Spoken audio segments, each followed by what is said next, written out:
Welcome back and thank you for staying with us. The community of Sydenham in Durban is living in fear. There's been an escalation of gang violence in the area. A school pupil is the latest victim, getting caught in the crossfire. More gunfire broke out over the weekend, damaging some houses and cars. eNCA senior reporter Dasen Thathiah is checking on the situation and he joins us now live for more details. Dasen, I already see exactly what you're going to show us in terms of the fact that there seems to be a bullet that went into someone's window. And that's just one of these examples that I'm going to make, Maseko. We've spent most of the morning in one of these blocks of flats. There are about 120 units here. So you're looking at roughly about 500 people that live here. And I can tell you that most of them are living in fear because of exactly this. I mean, anyone outside of this block, I think anyone in the country, can just imagine how they would feel if they were sitting in, this used to be the bedroom of the family that I'm visiting at the moment. If you were sitting in your bedroom and a bullet came through the window and then struck you. And that's exactly what happened to the gentleman that lives in this unit. There were so many stories, so many people that we've spoken to today who've been sharing these tales of how they live in absolute fear here because of this ongoing gang violence. And the issue now is that it is reaching the normal residents, the civilians, the people that walk by, the children, the elderly, everyone else that lives here, that has absolutely nothing to do with the drug trade.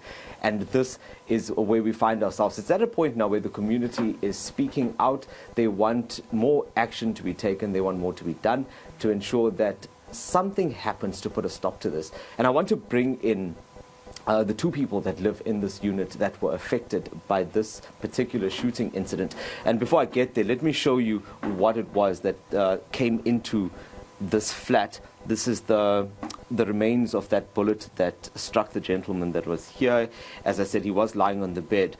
Now they've actually had to relocate their bedroom because they are afraid of being in this space where the shooting happened. First, I'll bring in the lady that lives here. Ma'am, if you can just talk to me about exactly what transpired over the weekend with that shooting. What happened, yeah. Yeah, we were on the bed in our room and the bullet came through the window. Hit him on the leg, and I had it in my hand. It was hot, so I put it down.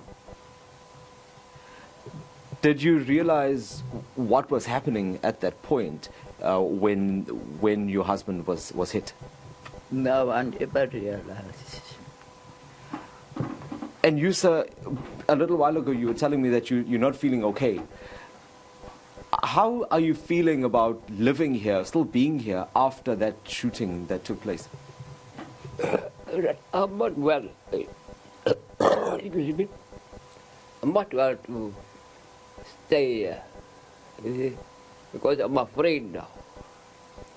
And another thing too, I can't ask my wife to help me. I have to help myself. You see? As I stand up down and walk from there to there, I fall down.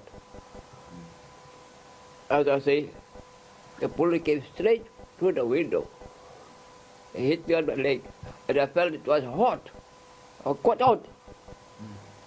And my third thing on the bed was the bullet and the shell. What do you think, what can be done? How can residents be made to feel safer here? Whatever you can do for us. Another thing too, I'm not going to live here long. I'm going to move from here. Yeah. I told my wife to move you across the road there. So that's how the life is. My life is very short. You see? I can fall down in front of you. I'm dead. Thank you. Thank you very much for your time, sir. I mean, Maseko, I think that kind of sums it up. Just the sentiment here among residents. And you mentioned in your intro as well about the school pupil that was shot. So right now, I can tell you that the community is speaking about what they can do, what type of interventions they can use. The councillor was here as well. So they are putting their heads together. But one of the main calls right now is for more excuse me, law enforcement, for more police officers to be brought in from outside of the area to hopefully put an end to this ongoing shooting. They say it's almost a daily occurrence here in Sydenham. Community definitely living in fear. Dasen Thathiah speaking to us there from Durban.